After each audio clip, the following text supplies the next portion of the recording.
Ito na ang ating 12 volts 1000 watts power station with 66Ah lithium battery. Sa mga naghihintay, ito na. So ito po ang switch for 12 volts light socket. Dalawa po yan. Dito po pwedeng saksak yung ating 12 volts light. Meron din tayong switch for LED light. Pag in-on natin to, iilaw yan, no? Pwedeng magdamagan yung magamit. Dito naman, battery meter o monitor. Makikita nyo yung battery na voltage at percent ng battery nyo. 100% ngayon.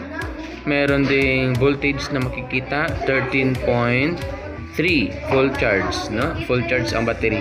Dito, meron tayong temperature controller para sa init. Meron din tayong USB phone charger, fast charge po 'yan. Apat po yung pwede nyong ilagay diyan na cable para sa charging ng phone charging, fast charge, no?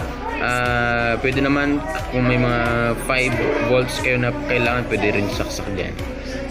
Meron din tayo ditong solar charge controller. Ito ang ating solar charge controller. Meron tayong salpakan para sa panel. Pwedeng saksak na lang dyan sa panel, no? Pwedeng charge sa solar panel.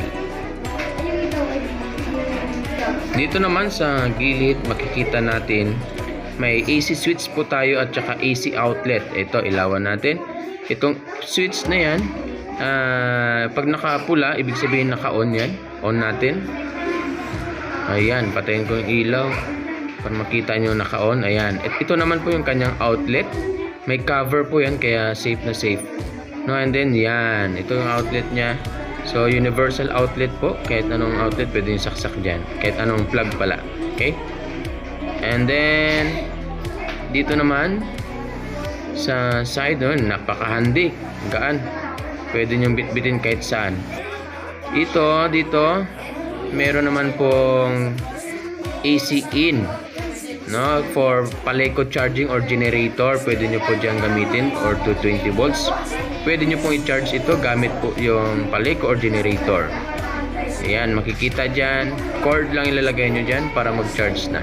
Dito naman sa side nito, makikita nyo yung ating auto sensing na cooling fan. Dito makikita kapag uminit na yung temperature sa loob, ay mag-automatic on yung ating fan para mapalamig ang mga components sa loob.